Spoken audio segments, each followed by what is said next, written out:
Hi guys, so it's already 2 a.m. here in the morning. Ato ang content for today's video is ang Mama OFW. Na hunaan mo gula ko kay it's because apo ang mama OFW siya since last year. So, ako asasan sa OFW nga parent relate to go sa mga storya o mga kahintang ninyo. So, let's go buhat na nato og topic na atong ma-research for today's video. Mag-research ta about sa mga kultura, about sa mga tradisyon nila, and about sa mga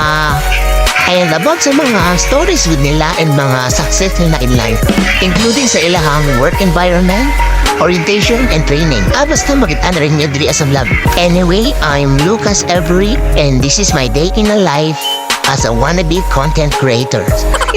Una sa lahat, ang Saudi Arabia isa sa mga dagkong destinasyon sa mga overseas Filipino workers. As what our research says, ang kultura sa Saudi Arabia mao ang naglangkob sa kadaghang aspeto na nakatungop sa relihiyon, tradisyon ug sosyal nga mga pamatasan. Una, ang Islam mao ang dominate ug pamanahing aspeto sa kultura sa Saudi Arabia.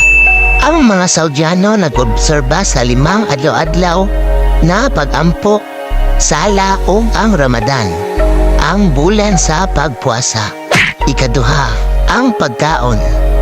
Ang tradisyonal nga pagkaon sa Saudi Arabia naglakip sa mga putahe sama sa kabsa, usa ka pagkaon nga gisagulan og rice, karne ug mga panakot, hummus ug falafel.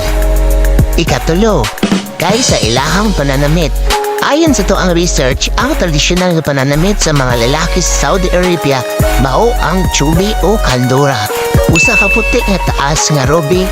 Ang mga babae sagad nagsulob og abaya, usa ito nga robe nga nagtabon sa ilang lawas gikan sa mga abaga ngadto sa mga bukton.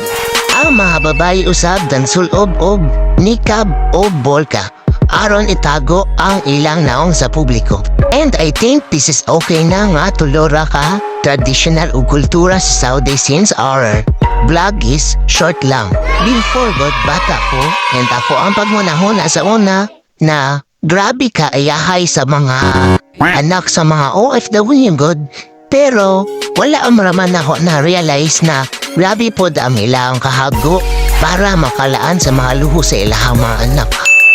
I'm very sad to those people na di raman nila ma-appreciate ilahang ginikanan na naningkamot sa gawas para sa ilahang pamilya. I'm sure dagan jud ani makarelate og dagan jud may ganani sa ingani nga storya kay this is the reality. So guys, always reminder na give love and care and always pray sa ato ang ginikanan na naa sa OFW.